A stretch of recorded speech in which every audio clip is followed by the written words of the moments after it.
Kawasaki KLR 650 toolkit. This standard OEM toolkit is pretty basic.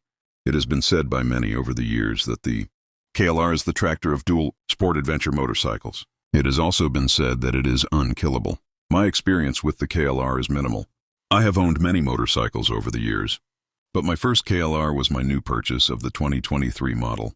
I have read a lot of articles and some forums about the KLR. Even though the toolkit is pretty basic, I do believe that it is sufficient, enough to make quick temporary repairs on the road or trail.